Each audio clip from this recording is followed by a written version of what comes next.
Cikgu Chef Tutorial. Jangan lupa like, comment, share, and subscribe channel ini. Let's go to the tutorial. Dan jangan lupa tekan button notification. Bye.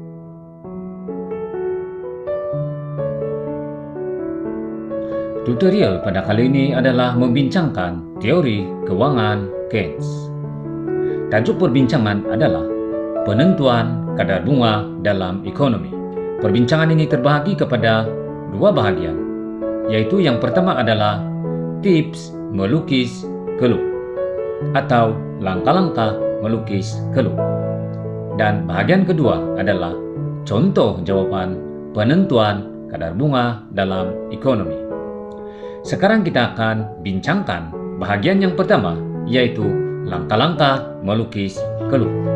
Langkah yang pertama adalah lukis paksi kadar bunga dan kuantiti wang. Langkah kedua, lukis kelup permintaan wang dan labelkan dengan MD. Langkah ketiga, lukis kelup penawaran wang dan labelkan dengan MS. Seterusnya, labelkan tingkat kuantiti wang dengan M0. Langkah keempat, tandakan titik keseimbangan dengan I0. Langkah kelima, lukis kadar bunga keseimbangan dan labelkan dengan R0. Langkah keenam, lukis kadar bunga yang lebih tinggi daripada kadar bunga keseimbangan dan labelkan dengan R1. Langkah ketujuh, pada persilangan kadar bunga R1 dengan MD, lukis garisan putus-putus ke bawah dan tandakan dengan M1. Ini adalah kuantiti wang. Langkah ke-8, tandakan titik E dan B. Langkah ke-9, labelkan lebihan penawaran wang. Langkah ke-10, lukis kadar bunga yang lebih rendah daripada kadar bunga keseimbangan dan labelkan dengan R2.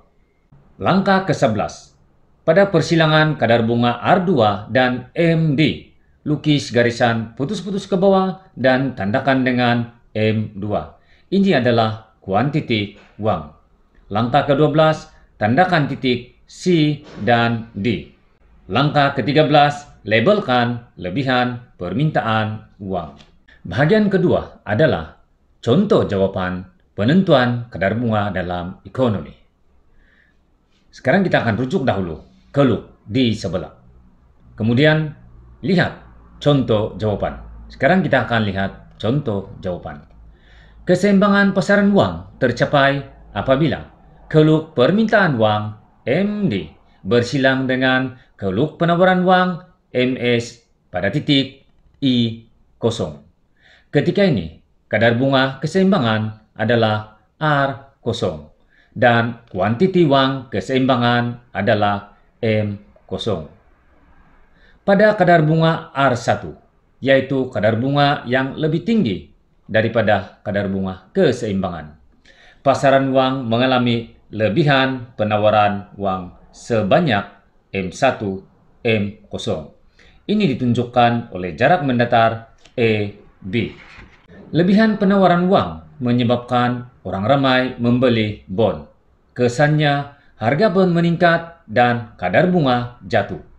Kejatuhan kadar bunga berterusan sehingga mencapai kadar bunga keseimbangan pada R0. Pada kadar bunga R2, yaitu kadar bunga yang lebih rendah daripada kadar bunga keseimbangan, pasaran wang mengalami lebihan permintaan wang sebanyak M0, M2. Ini ditunjukkan oleh jarak mendatar CD. Lebihan permintaan wang menyebabkan orang ramai menjual bon. Kesannya, harga bon menurun dan kadar bunga meningkat.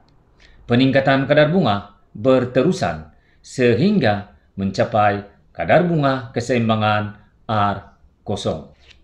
Ini menunjukkan sebarang tingkat kadar bunga yang lebih tinggi atau lebih rendah daripada tingkat kadar bunga keseimbangan tidak akan kekal lama kerana kadar bunga cenderung untuk berubah ke arah kadar bunga keseimbangan. Sekian perbincangan pada kali ini dan bertemu lagi pada tutorial yang akan datang. Sekian, terima kasih.